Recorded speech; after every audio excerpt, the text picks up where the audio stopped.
Seguramente todos aprovecharemos y todos aprenderemos un poco, incluido quien les habla, ¿no? De tres personas que hacen mucho por la niñez. Voy a comenzar presentando a el doctor Emilio García Méndez.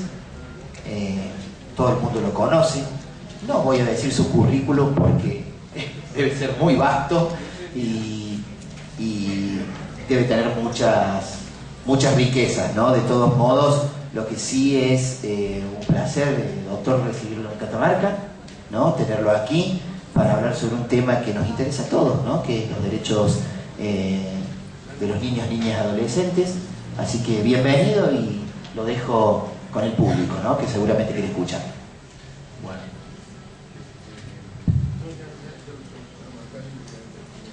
Muy bueno. Hola. Bueno, muy buenos días a todos, a todas.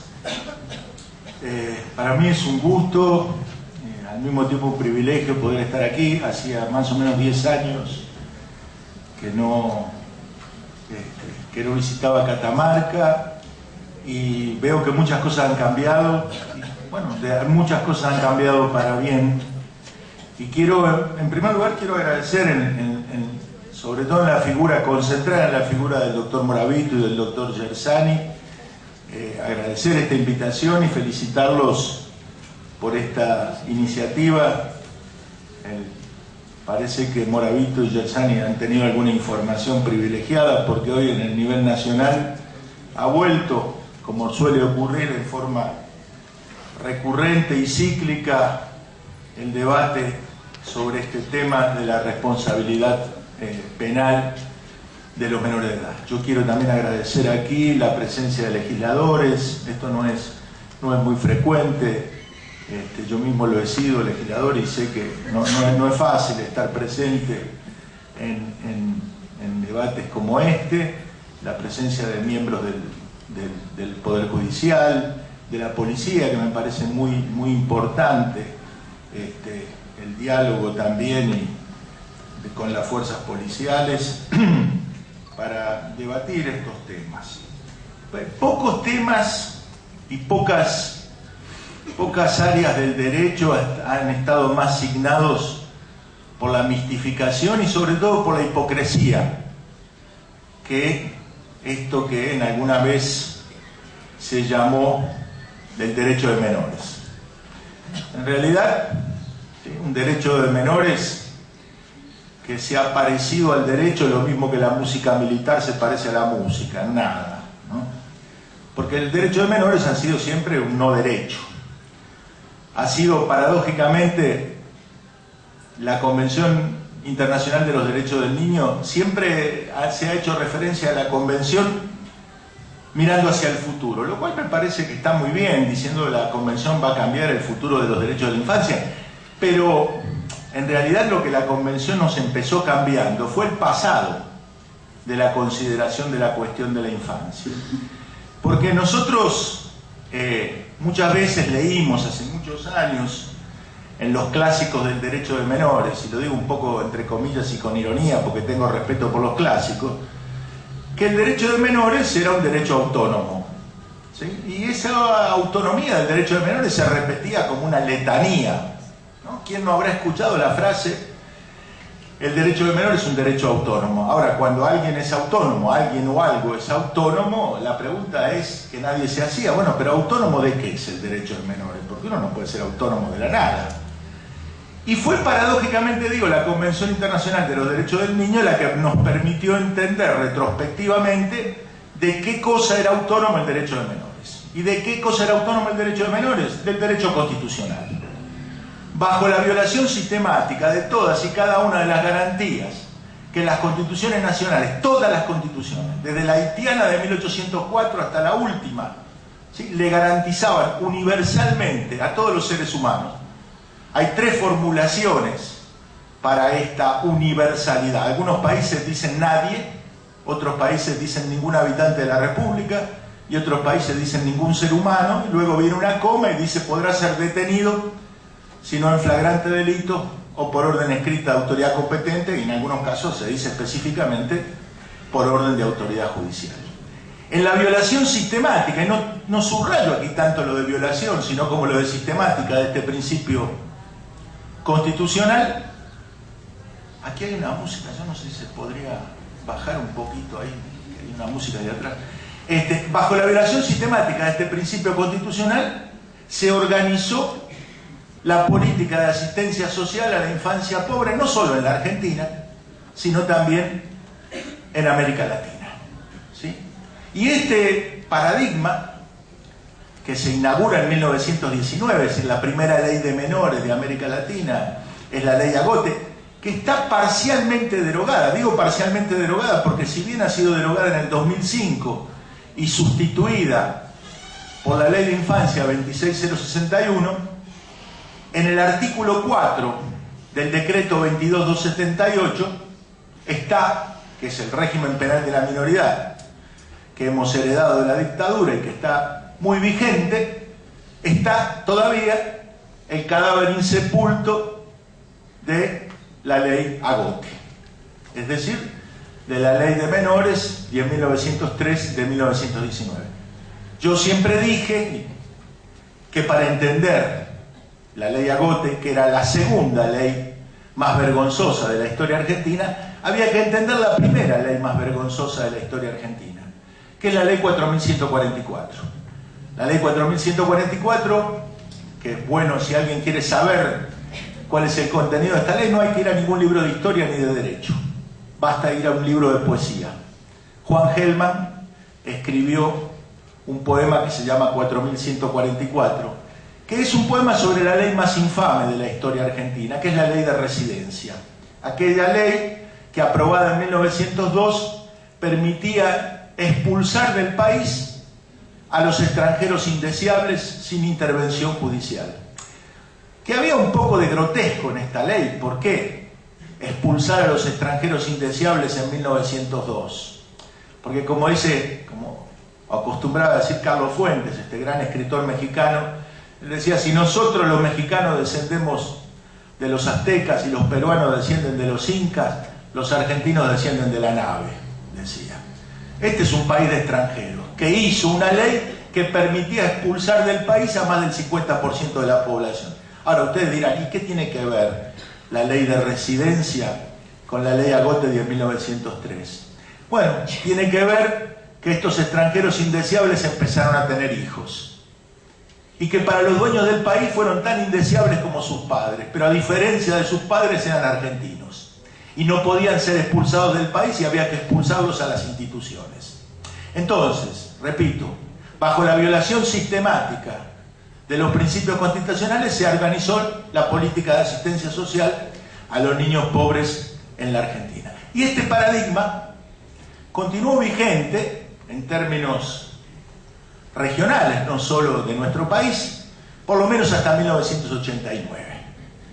Y en 1989 se aprobó la Convención Internacional de los Derechos del Niño, que significa una revolución copernicana. ¿En qué cosa? En la relación de los adultos con los niños y en la relación de las instituciones con los niños.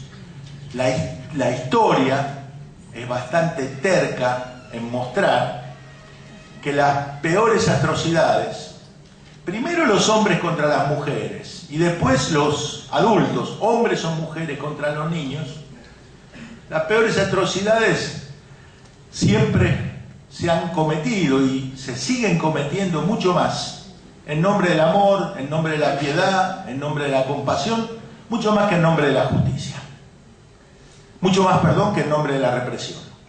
Por eso es que la deuda que nosotros tenemos, ¿sí?, la deuda política, la deuda institucional y también la deuda ética que tenemos con los menores de edad, es mucho más una deuda de justicia que una deuda de amor, porque nada contra el amor, que abunda demasiado en los temas vinculados con la infancia, a mi juicio, y digo nada contra el amor cuando el amor es un complemento de la justicia. Todo contra el amor cuando el amor es una alternativa ingenua o hipócrita a la justicia. Y por eso yo empecé diciendo que pocas áreas del derecho, si a esto se le pudo llamar derecho, estuvieron tan marcadas por la hipocresía como el área del llamado derecho de menores. Y justamente por eso, a mí me parece, quiero sintetizar un poco el enfoque, y lo voy a ir aclarando un poco más, el enfoque que me anima en decir las cosas que estoy diciendo, con una frase poco conocida que yo mismo descubrí hace muy poco tiempo de Bertolt Brecht, este gran poeta y dramaturgo alemán. Bertolt Brecht, una frase que me parece bastante significativa. Bertolt Brecht decía: cuando la hipocresía es de baja calidad, es mejor decir la verdad. Y entonces a mí me parece que como el derecho de menores ha mantenido una hipocresía de pobrísima calidad, conviene decir la verdad. Empecemos diciendo lo siguiente. La experiencia me muestra, ya hace demasiados años que estoy en estos temas, y la experiencia me muestra que en los últimos, por lo menos 30 años, ha habido, y no me refiero solamente en la Argentina, en América Latina, a mí me ha tocado por mi función, yo he sido asesor regional de UNICEF para toda América Latina y el Caribe durante 7 años, y me tocó trabajar en todos los procesos de reforma legales. Bueno, en el único donde he podido trabajar solo parcialmente, es decir, donde no he podido trabajar y llevar a cabo lo que hemos hecho en casi todos los países de América Latina, ha sido en la Argentina. La Argentina es en la materia el país más atrasado y el más brutal de América Latina. Es el único país de América Latina que no tiene una ley de responsabilidad penal juvenil, y es el único país de América Latina que ha irrogado sentencias de reclusión perpetua a menores de edad. Y ayer hemos sentido exposiciones magníficas en relación a este tema, sobre el cual no voy a abundar. Pero digo, en los últimos años ha habido temas emblemáticos. Es decir, yo entiendo por temas emblemáticos no necesariamente los temas que en una determinada etapa histórica son los temas más importantes. Yo entiendo por temas emblemáticos aquellos temas que en una determinada etapa histórica tienen la capacidad de concentrar todos los otros temas. Entonces me parece que en relación a la infancia, el tema emblemático de los años 80 eran los niños de la calle. Este era el tema emblemático. Uno podía decirle, y yo le explico en qué sentido yo entiendo por emblemático. Uno le decía a una persona: decime lo que pensás del tema de los niños de la calle, que yo voy a adivinarte lo que pensás del resto de tu pensamiento sobre las políticas sociales, digamos. Este era el tema emblemático. Y así como en la década de los 80 el tema emblemático, es decir, el prisma a través del cual se veían estos temas, era el tema de los niños de la calle, en la década de los 90 el tema emblemático fue el tema del trabajo infantil. Y si en la década de los 80 el eje, digamos, geográfico, de donde surgía, digamos, la producción intelectual en la materia, eran países como Brasil o como Colombia, el eje para tratar del tema del trabajo infantil se corrió a países como Perú, Bolivia o Paraguay. Y si en los 80 fueron los niños de la calle, en el 90 fue el trabajo infantil, en el siglo XXI estoy absolutamente convencido que el tema emblemático es el tema de la responsabilidad penal de los menores de edad. Este es el tema emblemático por excelencia en este sentido que yo lo estoy planteando. Ahora, haciendo de abogado del diablo, uno diría: ¿por qué el doctor Moravito y el doctor Gersani? ¿Por qué los legisladores? ¿Por qué tanta gente? ¿Por qué la policía se está ocupando de un tema que desde el punto de vista cuantitativo es un tema menor? ¿Qué son, al fin de cuentas, los adolescentes infractores comparado con aquellos abusados sexualmente o desnutridos o que entran prematuramente al mercado de trabajo? ¿Por qué uno tiene que ocuparse de estos temas? Y hay dos respuestas, es decir, hay dos respuestas complementarias. Hay una dimensión ética de por qué ocuparse de un tema como este, que tiene una dimensión cuantitativa reducida. Yo la dimensión ética la sintetizo en la frase de un extraordinario pedagogo brasileño que fue como un hermano para mí, que falleció hace muy poco tiempo, 2 años, que se llamó Antonio Carlos Gómez da Costa. Y Antonio Carlos acostumbraba a decir, para darle una dimensión ética a ocuparse de estos temas, Antonio decía, solamente una sociedad que aprende a respetar, entre comillas, a los peores, es una sociedad que aprende a respetar a todo el mundo. Es decir, el tratamiento adecuado de este tema tiene un potencial pedagógico extraordinario sobre el conjunto de la sociedad. ¿Por qué? Porque para mí una pena de reclusión perpetua, una pena larga a un menor de edad equivale a una pena de muerte para un adulto. Y me parece que se puede parafrasear a este gran filósofo francés que fue Albert Camus. Camus decía, cada vez que se ejecuta la pena de muerte, la humanidad retrocede en 4 patas. Y lo mismo puede decirse respecto de una reclusión perpetua o una pena larga para un menor de edad, porque el concepto del tiempo no es el mismo. Ahora, esta es la dimensión ética, pero al lado de la dimensión ética, porque las acciones de la ética no cotizan mucho en estos últimos años, hay una dimensión pragmática. Y la dimensión pragmática, que no es producto de ninguna especulación filosófica, sino de la experiencia concreta, la dimensión pragmática dice que el tema de los adolescentes infractores, a pesar de su carácter cuantitativo reducido, tiene un carácter contaminante negativo sobre el conjunto de las políticas sociales. Y la experiencia muestra que aquel que no resuelve adecuadamente esta cuestión acaba no resolviendo el resto de las cuestiones. Y que muchas experiencias buenas en materia de política social han acabado en fracasos por no dar una respuesta adecuada a un problema desde el punto de vista cuantitativo reducido como este. Yo quiero también, y antes de seguir avanzando, dejar en claro y responder a una pregunta que implícitamente ustedes tienen todo el derecho de hacerse. En primer lugar quiero decir que yo soy de los que piensan que uno puede y debe adquirir el conocimiento en soledad. Por eso esta frase tan linda de García Márquez que dice: el oficio del escritor es el oficio más solitario del mundo. Ahora, así como uno puede y debe adquirir el conocimiento en soledad, la única forma de validar el conocimiento es a través del debate público y la discusión. Por eso yo quisiera que ustedes entendieran mis palabras, ¿sí? Y no es ningún eufemismo, como lo contrario a cualquier verdad revelada. Que las entendieran como una incitación y una provocación al debate y la discusión, porque la única forma de legitimar el conocimiento, el mío y el de ustedes, es a través del debate público, y es a través de la discusión. Por eso lo que quiero decir con esto es que me parece importante poner en forma explícita responder a una pregunta que ustedes implícitamente se están haciendo, y que es: ¿desde qué perspectiva yo estoy diciendo las cosas que estoy diciendo? Y quiero dejar claro que yo digo las cosas que digo desde una doble perspectiva. En primer lugar, desde una perspectiva de carácter histórico. ¿Por qué? Porque ¿de qué estamos hablando nosotros? Estamos hablando de derechos. Y entonces a mí estoy absolutamente convencido que cuando uno habla de derechos, la perspectiva de carácter histórico no solamente es recomendable, sino que es imprescindible. Porque si no, uno piensa que la historia es un cine continuado, ¿sí? Que empieza la función cuando uno se sienta.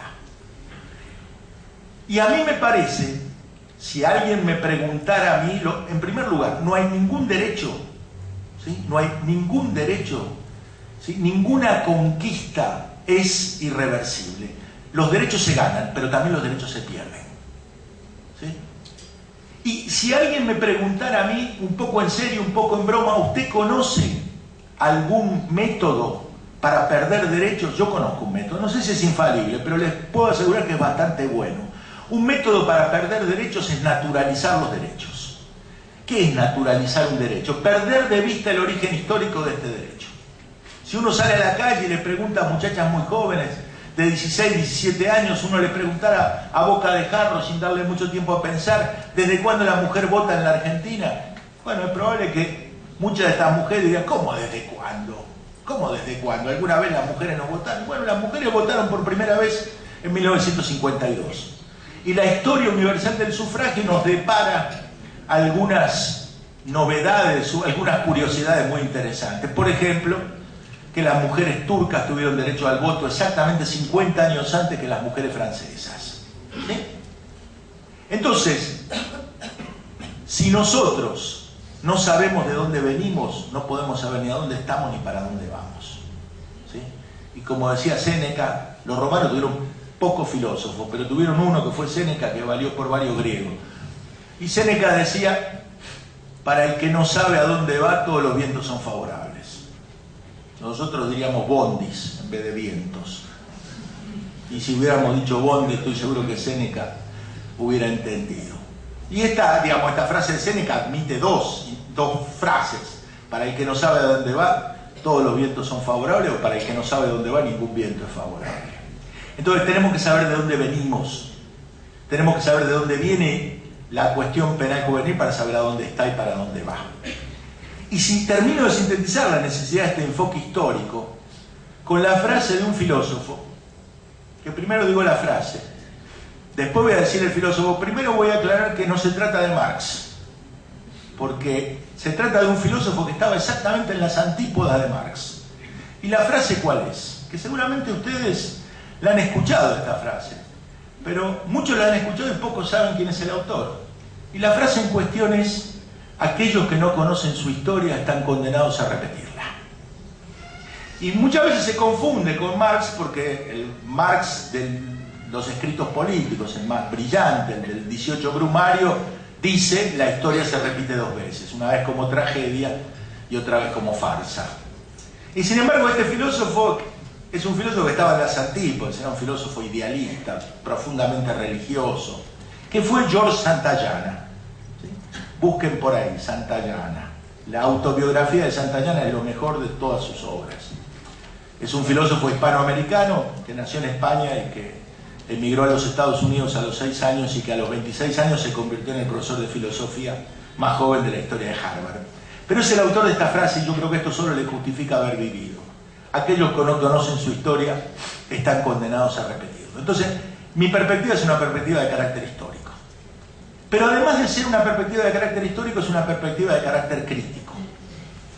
Una perspectiva crítica. Y acá hay una objeción que me parece que hay que recogerla. Cortázar decía, con muchísima agudeza, las palabras son como los cuchillos.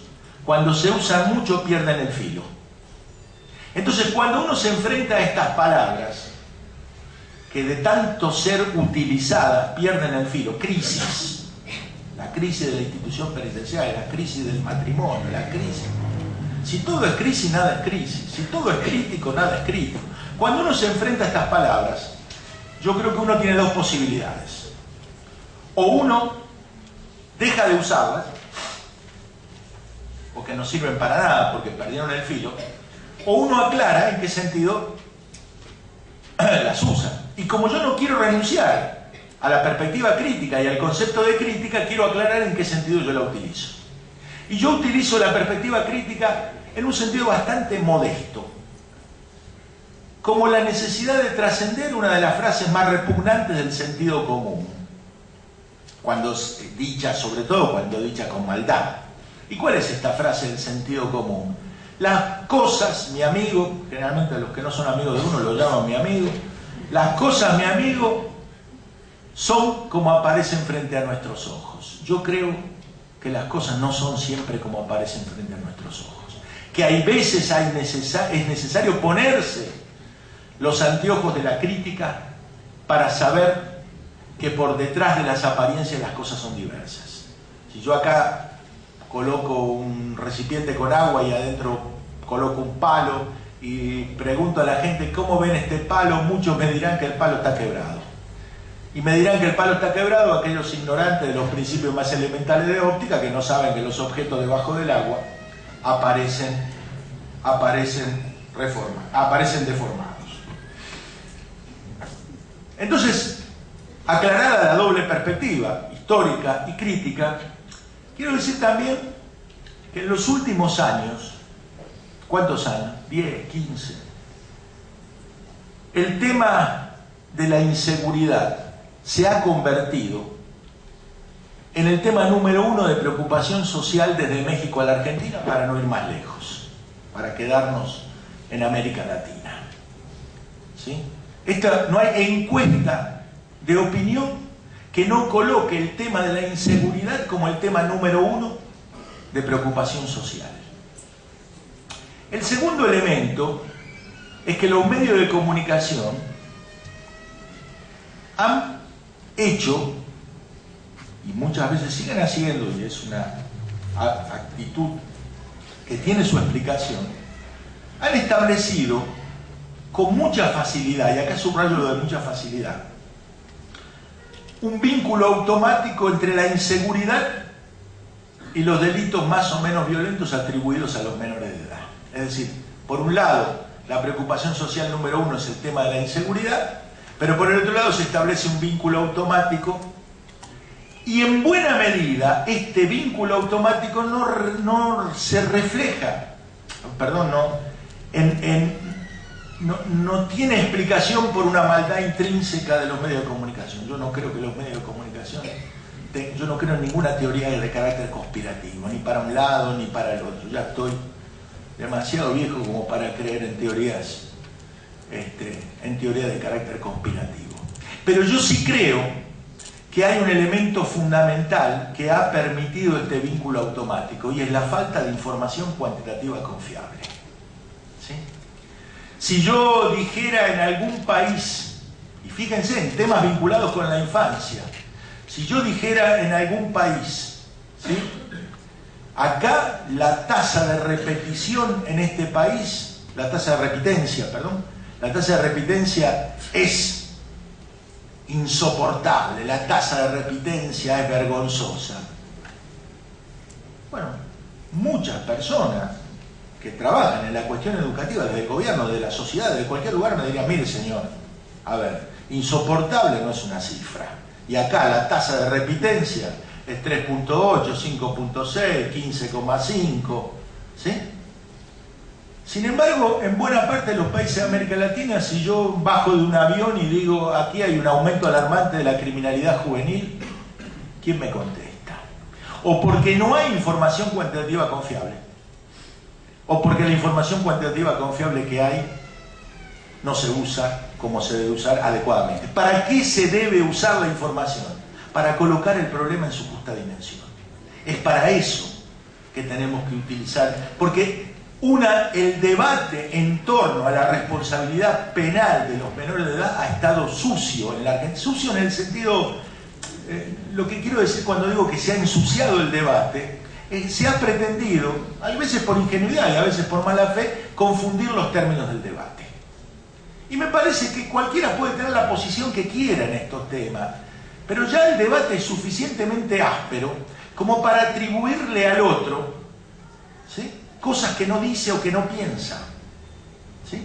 Yo he defendido y sigo defendiendo y defenderé hasta que me canse, que no me canso nunca, la responsabilidad penal de los menores de edad, porque nunca he tenido una visión ni de un retribucionista hipócrita que cree que el derecho penal resuelve todos los problemas sociales, pero mucho menos de un paternalismo ingenuo, ¿sí?, que cree que el derecho penal no sirve absolutamente para nada. Porque la experiencia muestra que cuando el Estado no da respuestas serias, la sociedad da respuestas brutales. Por eso es que nosotros necesitamos abordar con seriedad esta cuestión. En la Argentina la falta de información cuantitativa confiable en esta materia es particularmente problemática. El último dato más o menos confiable que hay sobre el más elemental de los datos que tienen que ver con este tema, que es cuántos menores de edad hay privados de libertad. Porque no se trata, como en otra época, de discutir, ¿sí?, cuántos niños de la calle hay, porque después venía el tema, bueno, ¿cuántas horas tiene que pasar? Discutir el número de niños de la calle es como discutir el número de calvos. Hay tipos que son ostensiblemente pelados y otros que son ostensiblemente peludos. Pero digo, en el medio hay una zona, entonces, por eso es que los niños de la calle para unos eran 50, para los otros 5 millones, porque había algo conceptualmente que impedía cuantificar esta categoría. Ahora, saber cuántos menores de edad hay privados de libertad no debería ser un problema, sobre todo porque los instrumentos de derechos humanos, y para eso sirven los instrumentos de derechos humanos, para acabar con mucha discusión barroca.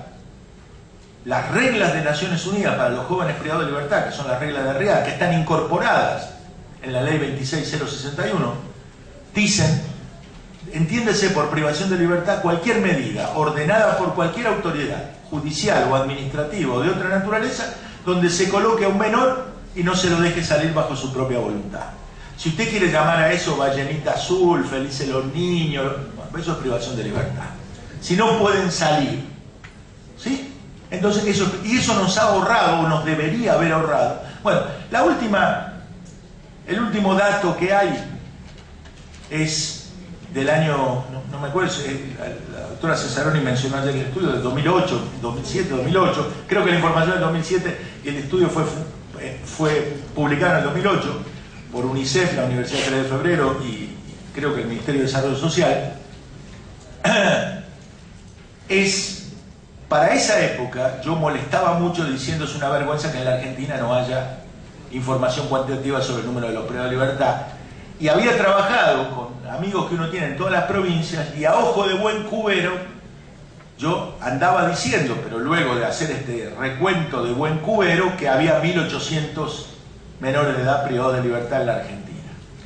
Para mi sorpresa, cuando se hizo el estudio de la Universidad 3 de Febrero, o fue una burla hacia mí, o mi ojo de buen cubero es un rayo láser, porque el número es de 1799, o sea, lo que yo decía menos 1. Ahora no sé, porque la CENAF amenazó con dar una información respecto del número de los privados de libertad hace 2 años y nunca más se supo de esa amenaza, no fue finalmente cumplida. Y hace algún tiempo, desde febrero, en forma muy escondida, está colgada en la página del Ministerio de Justicia la única información oficial que hay respecto de los menores privados de libertad, que es una información que, si no me equivoco, se retrotrae al 2009 o al 2010. Y en la información oficial hemos tenido un retroceso, es decir, hemos tenido una disminución casi del 40%, estimando el crecimiento vegetativo y el aumento de los problemas. En esa información del Ministerio de Justicia hay menos de 1.400 menores de edad privados de libertad. Yo creo que con 2 o 3 estudios más nos empiezan a dar negativos los números de los privados de libertad. Pero en todo caso, lo que quiero decir es que ¿por qué nosotros tenemos problemas en una identificación cuantitativa del problema que es la condición necesaria, aunque no suficiente, para discutir con seriedad estos temas? O nosotros pensamos que alguien puede discutir de economía en este país y no sabe cuál es el volumen de las importaciones o de las exportaciones. Es decir, ¿podemos discutir con seriedad estos temas si carecemos de la información respecto del número más elemental? Ahora, la pregunta es, ¿por qué no tenemos el número más elemental? Y yo creo que sobre todo hay un problema no solo de ocultamiento de información, sino que en la propia ley vigente está el huevo de la serpiente por el cual no podemos tener una información cuantitativa confiable. Y cuando me refiero a la ley vigente, me refiero a este decreto de la dictadura, que es el 22278. Uno ha escuchado a jueces decir, yo lo he escuchado en el exterior, jueces argentinos en el exterior decir con voz trémula, yo nunca he sentenciado a un menor de edad. ¿Y cómo lo va a sentenciar si la 22278 no se lo permite? Si le pide que lo ponga en baño María hasta que cumpla 18 años y que la sentencia, si no hay, ¿cómo el número de la medida cautelar no va a ser los números que ayer daba Julián Axat? Si no hay posibilidades de establecer una sentencia para alguien que no haya cumplido, ¿sí?, 18 años de edad. Entonces, la dimensión cuantitativa del problema es una condición necesaria, obviamente que no es suficiente para debatir con seriedad estos temas. Necesitamos colocar estos temas en su justa dimensión. Y para empezar por la justa dimensión, empecemos por la más elemental, que es la cuantitativa. Ahora, ¿dónde estamos nosotros y cuáles son las alternativas de este debate? Hay 3 posibilidades, y me parece importante. Yo creo que, vuelvo a repetir lo que dije, cada uno puede tomar, a mi juicio, la posición que quiera. El único problema, yo doy clases, soy profesor universitario, como muchos de mis colegas aquí, y yo la verdad que admito cualquier opinión de los alumnos, pero cualquier opinión que no sea un capricho. Si a mí yo digo algo, un alumno me dice no estoy de acuerdo, ¿qué es lo que uno le pregunta? Bueno, explíqueme por qué. La única opinión que no admito es que alguien me diga, no estoy de acuerdo. Muy bien. ¿Qué posibilidades hay? ¿Cuáles son las alternativas? En primer lugar, porque estamos hablando ahora ya no del presente, sino del futuro de la responsabilidad penal juvenil. Hay tres posibilidades. La primera es dejar las cosas como están. Entonces voy a ser muy rápido explicando cómo están las cosas. La segunda es bajar la edad de la imputabilidad. Y la tercera es establecer un sistema de responsabilidad penal juvenil. Dejar las cosas como están, ¿qué quiere decir? Quiere decir dejar las cosas como están. ¿Y cómo están las cosas? Nosotros tenemos como régimen penal de la minoridad un decreto de la dictadura, el 22278 de 1980, que lleva la firma de Jorge Rafael Videla. ¿Qué dice este decreto? Dice que los menores de edad están divididos en dos categorías. Los que no tienen 18 años, pero sí cumplieron 16, es decir, los que tienen 16 y 17 años, y los que tienen menos de 16. A los primeros el decreto los llama relativamente imputables, es decir, con excepción de los delitos de acción privada y de los delitos con pena inferior a 2 años, que ya son poquitos, que para esos, si en el caso de esos delitos los van a tratar como si tuvieran menos de 16, los menores son relativamente imputables. ¿Qué quiere decir? La ley dice que el juez tiene que ordenar un tratamiento tutelar. En la práctica, ese tratamiento tutelar no tiene contenido. En la práctica, el tratamiento tutelar, si se trata de un adolescente de clase media y alta y cometió un delito doloso, en la práctica consiste en ir al psicólogo 2, a veces hasta 3 veces. Y luego, si el juez considera que el tratamiento da resultado, y en esos casos siempre el psicólogo opera milagros, el tratamiento da resultado y el juez lo devuelve a los padres. Ahora, si el tratamiento no da resultado, y si el adolescente es un adolescente pobre, perteneciente a los sectores vulnerables, el tratamiento tutelar consiste en la privación de libertad. Y si el tratamiento no da resultado, entonces se lo juzga como adulto por los delitos que cometió siendo menor de edad. Y se lo sentencia cuando cumple 18 años. Por eso me acuerdo que en el caso Urbani, al juez le querían hacer un jury porque no imponía la sentencia inmediatamente. El juez no podía imponer la sentencia porque el decreto se lo estaba impidiendo. Entonces, esta es la realidad de los que tienen, en base a este decreto, se han emitido las 12 sentencias de reclusión perpetua a menores de edad en la Argentina. Y esta es la situación, y lo interesante es, la Argentina es el Estado, dime de qué te jactas y te diré de qué careces, el Estado que ha sido más condenado en materia de derechos humanos de la infancia, pero no condenado por la historia, la opinión, no, condenado por la Corte Interamericana de Derechos Humanos. 3 condenas de la Corte Interamericana en materia de infancia en los últimos 10 años. 2003, caso Bulacio, 2011, caso Fornerón, 2013, caso Mendoza, las perpetuas a menor edad. Lo interesante es que en un arco de 10 años, entre el 2003 y el 2013, la sentencia de la Corte tiene el mismo contenido. Le dice al Estado argentino, derogue el decreto 2278. Ahora, ¿qué pasa con los menores de 16? Con los menores de 16, ahí fue la influencia seguramente del Instituto Interamericano del Niño, que era el lugar donde se debatían estos temas en las épocas de las dictaduras. Ahí la ley, el decreto dice los menores de 16 años son inimputables y no punibles. Uno dice, qué maravilla, qué Estado tolerante. La dictadura fue maravillosa, los menores de 16 años eran inimputables y no punibles. ¿Qué pasa en la práctica? Cuando a alguien se le imputa un delito y se comprueba que no ha cumplido los 16 años de edad, se cierra el expediente penal. Pero con la misma mano que se cierra el expediente penal, se abre un expediente tutelar. Y estoy hablando ahora de la ciudad de Buenos Aires. Porque acá si hacemos, ¿sí? ¿Quién es el menos indicado para hablar de lo que pasa en Catamarca? Soy yo. Llegué ayer en el avión del mediodía, me voy hoy en el avión del mediodía. Entonces, por eso voy a hablar específicamente de lo que pasa en la ciudad de Buenos Aires, donde tenemos también el absurdo que el gobierno nacional ejecuta la privación de libertad de los menores privados de libertad en la ciudad de Buenos Aires. ¿Por qué la ejecuta? Porque se juntaron el hambre y las ganas de comer. Porque el gobierno nacional no quiere delegar esta competencia en el gobierno de la Ciudad de Buenos Aires, el gobierno de la Ciudad de Buenos Aires no la pide, no la quiere, la competencia. Entonces por eso es el hambre y la gana de comer. ¿Sí? Están aliados para el mal. Entonces, los menores de 16 años se cierra el expediente penal y se abre un expediente tutelar, que repite el contenido de la ley Agote y dice, si de resultado del expediente tutelar se llegara a la conclusión de que los menores están en peligro material o moral, se los priva de libertad para ser protegidos. Y esta es una práctica que empezó en 1980 y que no terminó.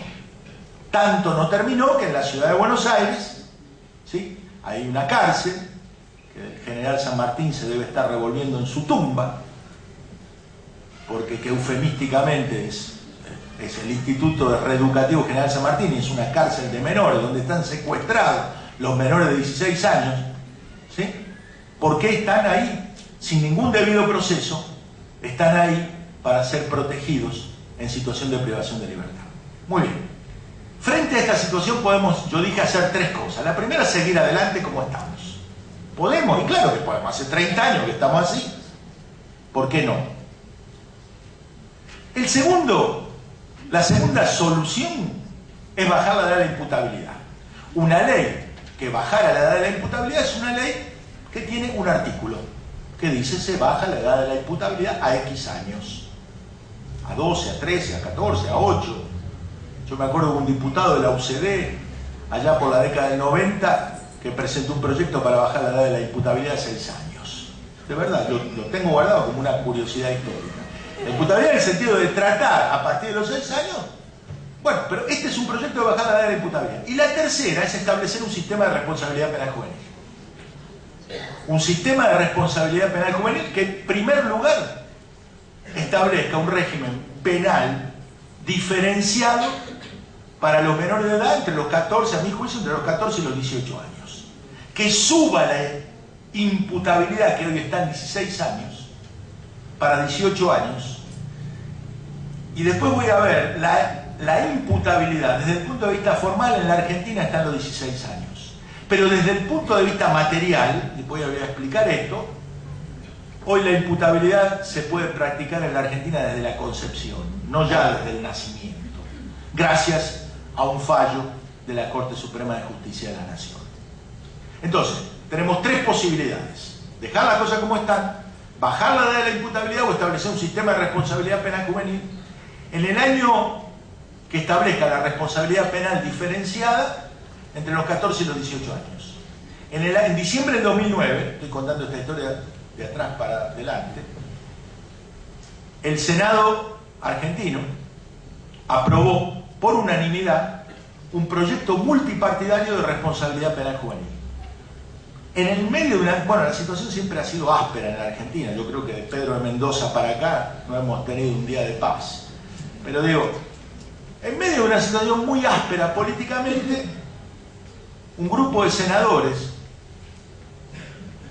el senador Pichetto del Frente para la Victoria, la senadora Marita Perceval, la actual embajadora argentina en Naciones Unidas del Frente para la Victoria, el senador Gerardo Morales de la Unión Cívica Radical y el senador Rubén Justiniani del Partido Socialista se pusieron de acuerdo y se echaron al hombro un proyecto de responsabilidad penal juvenil, a mi juicio el más serio y riguroso, ¿sí?, que ha habido. ¿Qué establecía este proyecto? La responsabilidad penal diferenciada entre los 14 y los 18 años. Recuérdense que países como Brasil tienen la responsabilidad penal, no la imputabilidad, porque la inimputabilidad en Brasil, por ejemplo, es una cláusula pétrea de la Constitución. O sea, en Brasil, para reformar, para bajar la edad de la imputabilidad, se necesitan 3/5 del Congreso de la Nación, que tiene 600 diputados. ¿Sí? Perdón, 4/5 del Congreso de la Nación. Vaya uno a conseguir 4/5 en un Congreso, ¿sí? Entonces, ¿qué establecía? Establecía la privación de libertad como último recurso, pero a Dios rogando y con el mazo dando. No es que le decía, se sugiere a los jueces que... No, se decía, miren, la medida de privación de libertad solo se puede utilizar, y se establecían 4 tipos penales graves. Solamente respecto de estos 4 se podía establecer la privación de libertad. Punto. ¿Cuál era la privación de libertad máxima? Era 3 años para la franja de 14 y 15 años y 5 años para la franja de 16 y 17. Y había la posibilidad de subir la pena a 8 años si se tratara de concurso real de 2 de los delitos gravísimos que habilitaban a la privación de libertad. Punto. Para todo el resto de los delitos se establecían medidas alternativas a la privación de libertad. Este proyecto, por eso yo dije ayer, Señor, líbrame de las aguas mansas, que de las bravas me libro yo solo. Este proyecto fue aprobado en el Senado y cajoneado en la Cámara de Diputados a instancias de, lamentablemente, un ícono del progresismo argentino, gracias al cual nosotros no tenemos una ley de responsabilidad penal juvenil y seguimos teniendo vigente el decreto de la dictadura, que es el profesor Raúl Zaffaroni. Ahora, esta práctica de privar de libertad a los menores de 16 años pobres es una práctica que se viene realizando por lo menos de 1980.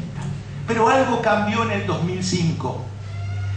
Yo trabajé muy tangencialmente en la Ley de Protección a la Infancia, la Ley 26061. Y trabajé, digo, muy tangencialmente, porque no era mi tema, porque todo el mundo pensaba que había que hacer primero una ley de protección y después una ley penal. Yo era de los que pensaba que había que hacer primero una ley de responsabilidad penal y después, pero la verdad que más minoritario no podía ser. Tenía que partir en dos para ser más minoritario, porque era el único que pensaba eso. Y entonces insistí mucho en colocar un artículo en esa ley. Y en colocar un artículo que la reacción de la gente frente al artículo que yo quería colocar insistentemente no era, estamos en contra de ese artículo. Todo el mundo me decía, ese artículo es superfluo. Y yo decía, bueno, entonces si es superfluo, déjenmelo poner. Que los brasileños dicen, el caldo de gallina no hace mal al enfermo, pero no lo cura, pero tampoco le hace mal. Entonces, ningún médico, ¿sí?, va a prohibirle a uno que tome caldo de gallina si uno está medio enfermo. ¿Y qué decía ese artículo inútil? Decía, entre las formas de protección se prohíbe la privación de libertad. ¿Y a quién se le puede ocurrir usar la privación de libertad como una forma de protección? Por lo menos a la Corte Suprema de Justicia de la Nación se le ocurrió después usar la privación de libertad como forma de protección. Y entonces, cuando se aprueba la ley 26061, que se aprueba en el 2005, empezamos a trabajar con la Fundación Sur Argentina. Todo esto que voy a decir ahora muy rápida y esquemáticamente, hago mención a la página de la Fundación porque toda la documentación completa está en la página de la Fundación. www.surargentina.org.ar. Y entonces empezamos a trabajar el CELS y la Fundación Sur Argentina y presentamos en agosto del 2006 un habeas corpus a favor de los menores de 16 años privados de libertad en esa cárcel de menores que se llama Instituto Reeducativo San Martín. Privados de libertad por protección. ¿Por qué? Porque la ley, que era una ley nacional de orden público, ¿sí?, algunas provincias adhirieron a una ley nacional de orden público. Eso es como sacar una resolución de una municipalidad adhiriendo a la Constitución Nacional, ¿no? Una ley nacional de orden público decía, se prohíbe la privación de libertad como forma de protección. Bueno, rápidamente el juez de habeas no había leído las reglas de Riad y nos dijo que no estaban privados de libertad. Le digo, pero mire, doctor, que el muro de 8 metros, hay reja, hay perro, hay policía, si se escapa. Sí, pero no están privados de libertad, usted no entiende. La Cámara del Crimen opinó lo mismo. Y aquí, que para sorpresa nuestra, el tribunal, tal vez en ese momento más conservador de la Argentina, la Cámara Nacional de Casación Penal, nos habilitó la casación. Y llamó a una mesa de diálogo. Y estuvimos durante 7 meses dialogando. Todas las partes interesadas, los jueces, el gobierno de la Ciudad de Buenos Aires, ¿sí? Porque nosotros, ¿qué pedíamos? Pedíamos la liberación de los menores de 16 años y si querían, si necesitaban, su inclusión en programas de protección por fuera de la privación de libertad. Tuvimos incluso la declaración escrita del gobierno de la Ciudad de Buenos Aires que se iba a hacer cargo de estos menores de edad para protegerlos en situación de no privación de libertad. De un presidente del Consejo del Menor, del Consejo de Niños de la Ciudad de Buenos Aires, que fue muy bueno y por eso duró muy poco, que se llamaba San Martín el hombre. Con ese nombre también no podía ser mal. Y entonces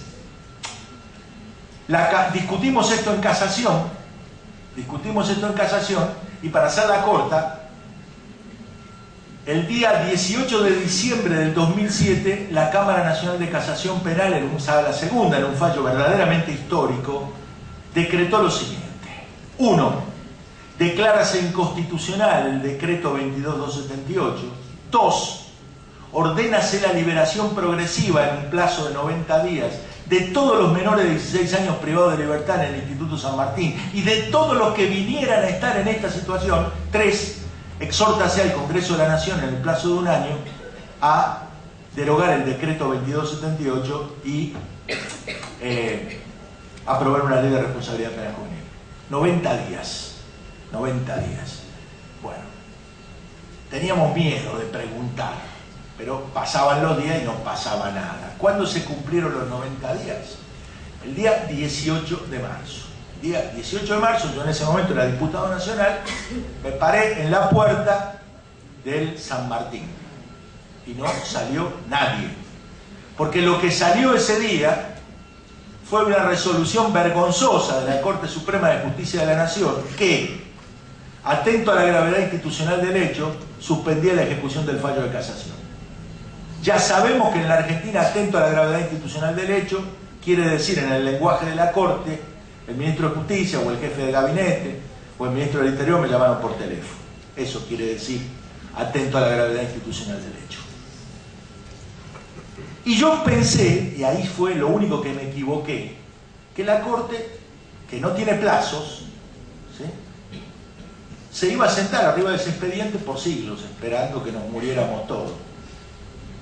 Y sin embargo, para mi sorpresa, el día 2 de diciembre del mismo año, o sea, el 2 de diciembre del 2008, la Corte Suprema de Justicia de la Nación sentenció en este caso. Yo, cuando me llamó un periodista el día 1 de diciembre para anunciarme que iba a haber una sentencia, de verdad no lo creí.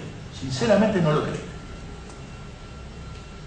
Y el 2 de diciembre tuvimos el contenido de la sentencia. Y el contenido de la sentencia, yo espero que algún día la Sociedad Argentina de Psiquiatría se ocupe de esta sentencia.